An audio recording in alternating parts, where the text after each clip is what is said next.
Sejam bem-vindos ao primeiro episódio do podcast aqui da Medcar. Então, a Medcar é um braço da Bake, assessoria de marketing. A Medcar vem para suprir uma demanda de marketing na área da saúde. Então, é uma empresa que assessora médicos, dentistas, enfim, todo mundo que precisa de um auxílio no seu marketing e que trabalha na área da saúde. E a gente vai começar uma série de entrevistas com alguns clientes da Medcar e pessoas também que venham a trazer boas informações e compartilhar coisas aqui com a gente. Nosso primeiro episódio eu chamei uma amiga para me ajudar, que é a Gisele, vou apresentar para vocês. E também um cliente nosso cliente acho que foi o nosso primeiro cliente da área da saúde. Acho que foi o primeiro cliente, Dr. Ivan Folquito, que a Gisele vai apresentar para nós, porque ela é melhor do que eu com as palavras, né? Então, Obrigada. Seja bem-vinda, Gisele, seja bem-vindo, doutor, né? É um prazer receber vocês dois aqui. Essa aqui vai ser minha companheira nos próximos episódios também. Vamos, então, né? Vamos, topamos esse desafio. Acho que quanto mais informação a gente levar, né? Eu acho que mais conteúdo a gente pode produzir e trazer realmente, né, esse conceito sobre qualquer assunto sobre saúde. E nada mais, nada menos do que a gente começar falando sobre cirurgia plástica com o Dr. Ivan Marcos Folquito. Ele é cirurgião plástico com 28 anos de experiência, especialista em cirurgia estética e reparadora, atuando em Ponta Grossa. O Dr. Ivan é conhecido por buscar resultados naturais e por compartilhar em seu Instagram informações essenciais sobre procedimentos estéticos, além de dicas também valiosas de cuidados pré e pós-operatórios que eu acho essenciais. Também um bate-papo aí direto e esclarecedor para quem busca entender mais sobre cirurgia plástica e harmonia corporal. Mais uma vez, seja bem-vindo, Dr. Ivan. Obrigado. Hoje a gente quer falar um pouquinho da evolução da cirurgia plástica, né? Trazer essa percepção da beleza. E a gente inicia falando dessa maior mudança, né, que você deve ter observado nesses 28 anos de carreira na percepção das pessoas sobre beleza e cirurgia plástica. Como a gente comentou, o que eu observei nesses anos, né, que uma tendência que na época que eu comecei a fazer cirurgia plástica, comecei a residência, existia uma tendência muito grande em cirurgias de redução de mama, né? Uhum. Era praticamente a cirurgia que a gente mais fazia na época. E depois de um certo tempo a tendência foi mudando, né? E hoje se faz muito mais aumento da mama, né, colocação de prótese, do que a redução mamária, né? Então, hoje a gente ainda tem essa cirurgia de redução mamária, porque ainda tem pacientes que têm mama muito volumosa, né? Mas a tendência, muitas vezes ditada pela moda, é o aumento mamário, né? Então, hoje se faz mais aumento mamário, mais colocação de prótese do que propriamente a redução das mamas. E essa é uma das cirurgias mais realizadas dentro da cirurgia plástica? Sim, eu acho que seria a segunda mais realizada, né? Uhum. A primeira eu acredito que ainda seja a lipoaspiração. Bom, e falando em lipoaspiração, eu vejo muita gente buscando esses recursos, né, Ari? Você já fez alguma vez lipo? Não, mas estou na fila aí. Doutor, você me ajeita, eu estou precisando. E tem jeito mesmo? A lipo realmente ela resolve? Ou ela pode ser perigosa? Ela tem que ser muito bem avaliada? Tem que... Assim, hoje, como não existe uma regulamentação muito grande, então não precisa ser necessariamente cirurgião plástico para fazer lipoaspiração. Mas eu acho isso um absurdo, imagina. Mas não existe essa regulamentação. Então, realmente, por isso que às vezes a gente vê algumas cirurgias que não deram certo ou aconteceram fatalidades, justamente porque foram pessoas que não são habilitadas para fazer isso? Seria... Também por isso, né? Eu acho que se houvesse uma regulamentação definitiva, mais rígida, né? Que somente quem tem o treinamento necessário para fazer pudesse fazer, mas não existe, né? Teoricamente, o médico ele se forma, ele está apto a fazer o que ele bem entender dentro da área médica, né? Mas, logicamente, que ele vai responder por aquilo que ele fizer, né?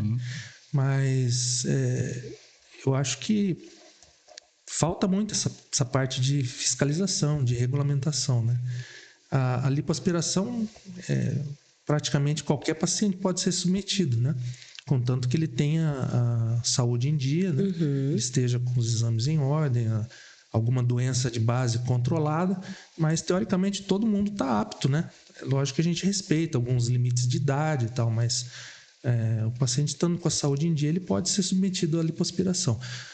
O que a gente vê também é que tem muito paciente que ainda tem a ideia de que a lipoaspiração serve para emagrecimento, né? É verdade. Muita gente busca para isso. E realmente serve ou não tem nada a ver? Não, a gente retira gordura, mas a finalidade da lipoaspiração não é emagrecer ninguém, né? A lipoaspiração, a finalidade dela é modelar o corpo, né? Então, onde tiver gordura localizada, aquela gordura pode ser removida, pode ser colocada, enxertada em outra região, mas ela não serve para emagrecer. Entendi. Uma vez retirada a gordura local, ela pode voltar ou não? A outra ideia que o pessoal tinha é que assim, aonde você removeu a gordura, você não, teoricamente, não engordaria mais. Mas é um mito, né? Se você fizer uma lipoaspiração e engordar depois, você vai engordar como um todo, inclusive na área que você fez a lipoaspiração, né? Então, isso é um mito, né? E me conta uma coisa, doutor, desculpa interromper você, Gi. As minhas perguntas sempre vão ser mais não tão cultas como as dela, né? Imagina, mas eu tenho curiosidade também em saber algumas coisas. Por que o pessoal tem tanto medo de lipo? Porque assim, eu não sei se aconteceu muitos casos no passado, ou se um caso que ficou muito famoso, enfim. Mas a maioria das pessoas tem medo da lipo. Lógico, a mulherada tem medo, mas faz igual, né? Porque é o sonho de muitas pessoas fazer a lipo. Mas eu sinto que, como eu atendo outras pessoas da área de saúde, a lipo parece que a pessoa tem um medo de fazer, né? Você sabe por que isso... Da onde que veio esse medo?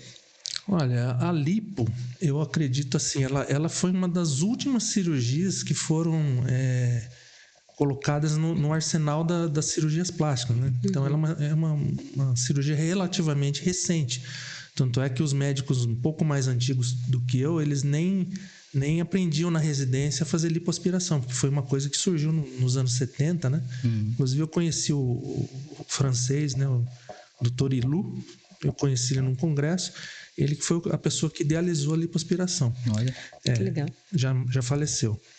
Mas como foi colocada mais recente, né, de todas as cirurgias, é considerada uma das mais recentes, então antes não tinha tanta complicação, porque praticamente não existia, né?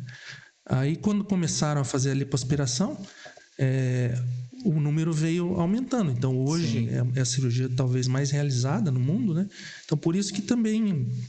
Como a curva de treinamento, a curva de aprendizado foi mais recente, então eu acredito que tenha mais complicações por isso também.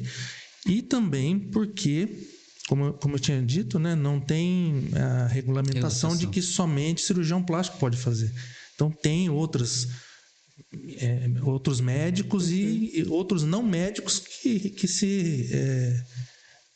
se habilitam a fazer, né? Se propõem a fazer uma cirurgia que talvez não tenha o treinamento necessário, né? Isso só com a lipo ou também para outras... Hoje é tudo praticamente, geral, né? A lipo, porque a lipo é um procedimento assim, considerado um pouco mais simples, né? Porque o cortezinho é só um furinho para colocar a cânula e tal, mas não é tão simples assim como parece. Mas ele é tão invasivo quanto as outras cirurgias, né? O pessoal fala, não é uma cirurgia, é um procedimento, mas o risco dela é muito grande, né? Porque você está manipulando numa região que você não enxerga, né? Você está sentindo onde a cânula está, mas você não está enxergando. Então, o pessoal às vezes considera uma cirurgia sem problemas, uma cirurgia mais tranquila, mas não é bem assim, né? Não é. Eu já fiz, mas eu tenho medo. Eu confesso que não é uma cirurgia tão simples assim. Ela tem que ter um profissional habilitado, assim, com uma experiência, com um conhecimento. Acho que tudo isso faz toda a diferença. Queria voltar um pouquinho no tempo, doutor, já que nós falamos aí aos 28 anos, até um pouco mais, você estava na UEL, né? Em Londrina, onde foi a tua formação, a tua residência. O que você teria para falar para o doutor Ivan, aquele doutor Ivan recém-formado, com base em toda a sua experiência hoje, né? Qual seria a principal lição que você pudesse compartilhar em relação a tudo que você já viveu dentro da cirurgia plástica? e até a autoestima das pessoas, né?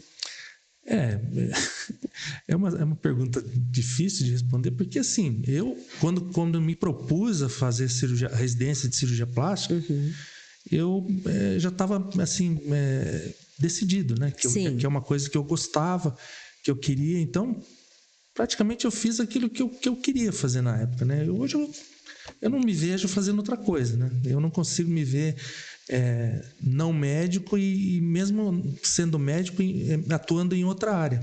Para mim é impossível, porque é uma coisa que eu sempre quis fazer, né? Se tornou uma realização pessoal. Praticamente é aquela coisa. Eu sempre pensei assim, né? Se for escolher uma especialidade, né? Escolhe uma coisa para você fazer, uma coisa que você gosta, né? Porque na pior das hipóteses, se você não ganhar dinheiro naquilo, não for bem sucedido, pelo menos você vai estar fazendo uma coisa que você gosta. Legal. Então eu não me vejo fazendo outra coisa, não. Que bacana. E falando de tecnologia, né? Eu acho que é importante a gente trazer esse seu momento com a inteligência artificial, as novas técnicas cirúrgicas. Qual a sua visão, né, para o futuro da cirurgia plástica nos próximos 10 anos, assim? Porque a gente está caminhando numa era praticamente de design humano, né? Todo mundo... Eu vejo até alguns rostos, assim, harmonizados, meio que tudo igual. Vamos falar, pode o corpo também, porque as diferenças mudam, né? Uma hora é mais cheinha, outra hora é mais né? Mais seco, outra hora põe silicone, ficar mais gordinho, assim, a referência. Tô nessa torcida. Outra hora tira, outra hora põe. Você acha que com o tempo isso vai ainda ir para um design humano, assim, vai ficar meio que tudo igual? Se não tomar cuidado, a tendência... Vai, né? Pode. Quando eu comecei na plástica, a tendência, por exemplo, era quando eu ia fazer, por exemplo, cirurgia de nariz, né? Meus chefes contam, né, mais antigos, que era deixar aquele nariz super empinado, né? Então você via aquelas artistas mais antigas, né? Elas tinham o narizinho bem empinado, aquele nariz que você falava de longe, não, essa paciente fez plástica. Né? Dava para saber. E eu peguei essa transição, né? Que quando a coisa já não estava assim, quanto menos você parecesse que tinha feito plástica, era melhor. Então, fazer uma coisa que era uma mudança mais sutil, né? Então, e deixasse mais natural possível. Mais natural. A pessoa olhar para você, nossa, você está diferente, você está com um ar mais bonito e tal, mas não saber o que foi feito, entendeu? Mas existiu durante muito tempo, foi assim, né? Era, acho que até chique, né? Porque era muito caro a cirurgia plástica, né? Então, quem tinha o nariz igual era chique. $1 naquela época, né? Quem tinha feito, os artistas, tudo assim, eles faziam questão de mostrar, né? Mas, mudando de assunto, aquele negócio que você perguntou das tendências, tudo, né? Eu acho que na plástica a gente sempre tem que aguardar um tempo, sabe? Então, todo dia sai coisa nova. Todo dia sai aparelho novo, técnica nova, fio, isso, aquilo, aplicação. Mas só o tempo vai mostrar o que realmente funciona e o que não funciona. Né? Você disse uma coisa tão importante agora, essa questão do tempo. Nem tudo que é lançamento ele pode ser legal, porque na verdade ele acaba passando por esse período de teste, né? Será que realmente vai funcionar? Exatamente. Então, se eu puder esperar algo novo, é bom.